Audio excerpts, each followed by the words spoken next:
Day to day schedules ಒಬ್ಬ IAS ಆಫೀಸರ್ದು ಹೇಗಿರುತ್ತೆ ಅಂಡ್ ಪರ್ಸನಲ್ ಲೈಫ್ಗೆ ಟೈಮ್ ಕೊಡೋದಕ್ಕಾಗತ್ತಾ?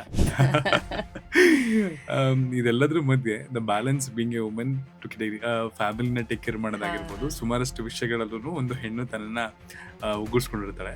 ಸೊ ಇದೆಲ್ಲ ವಿಷಯಗಳನ್ನ ಹೇಗೆ ಹ್ಯಾಂಡಲ್ ಮಾಡ್ತೀರಾ? ಡೇ ಟು ಡೇ ಲೈಫ್ ಅಂತ ಬಂದರೆ normally it starts from 9:30 10 o'clock ಶುರು ಆಗುತ್ತೆ. 3x ಅಂತ ನಾನು ಯಾಕೆ ಹೇಳಿದೆ ಅಂದರೆ ಅದಕ್ಕೂ ಒಂದು ಕಾರಣ ಇದೆ. All the time there will be one or the other video conference meetings ನನ್ನ ಸ್ಕ್ರೀನಲ್ಲಿ ಓಡ್ತಾ ಇರುತ್ತೆ. So I will be attending that virtual meeting ಅಥವಾ ಆನ್ಲೈನಲ್ಲಿ. ನನ್ನ ಮುಂದೆ ಯಾರಾದರೂ ಇರ್ತಾರೆ. Because in a ministry we work with lot of stakeholders. ತುಂಬ ಜನ ಸ್ಟೇಕ್ ಹೋಲ್ಡರ್ಸ್ ಬರ್ತಾರೆ. They want to work with government of India. So ಅವ್ರಿಗೆ ನಾವು ಟೈಮ್ ಕೊಡಬೇಕಾಗುತ್ತೆ. We have to understand and know about the noble work which is being happening across the country. So ಅದಕ್ಕೋಸ್ಕರ ಮಾತಾಡೋವಂಥದ್ದು ಮುಖ್ಯ ಆಗುತ್ತೆ. So there will be one or the other visitors which I have to talk to entertain to. And most of the time I will be signing some papers. So ಒಂದು sign ಮಾಡೋ ಅಂಥದ್ದು ಅಥವಾ ಫೈಲ್ಗಳನ್ನ ನೋಡೋ ಅಂಥದ್ದು ಇದೆಲ್ಲ ಕನ್ಕರೆಂಟಾಗಿ ಆಗ್ತಾನೆ ಇರಬೇಕಾಗುತ್ತೆ. So that is first thing. Second thing, ತುಂಬ ಮೀಟಿಂಗ್ಸ್ ಇರುತ್ತೆ ಎವ್ರಿ ಡೇ. ನೀವು ನಂದು ವರ್ಕ್ ಶೆಡ್ಯೂಲ್ ನೋಡಿದ್ರೆ ಒಂದೊಂದ್ಸಲಿ ಊಟಕ್ಕೂ ಸಹ ಟೈಮ್ ಇರೋದಿಲ್ಲ. Even I have my lunch talking to some one of my colleagues. ನನ್ನ ಟೀಮ್ ಮೆಂಬರ್ಸ್ ಜೊತೆ ಮಾತಾಡ್ಕೊಂಡೆ ಊಟ ಮಾಡೋದು.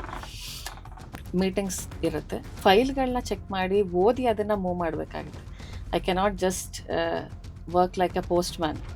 ಫೈಲ್ನ ಆ ಥರನೇ ಕಳಿಸ್ಬಿಟ್ರೆ ಅದು ನಾಳೆ ದಿನ ಪ್ರಾಬ್ಲಮ್ ಆಗುತ್ತೆ. ಸೊ ನಾನೇನು ಮಾಡ್ತೀನಿ, ಆಫೀಸ್ ಅವರ್ಸಲ್ಲಿ ಫೈಲ್ಸ್ ನೋಡೋಕ್ಕೆ ಹೋಗಲ್ಲ.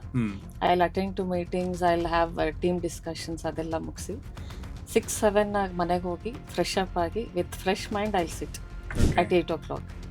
And it might go till 10, 11.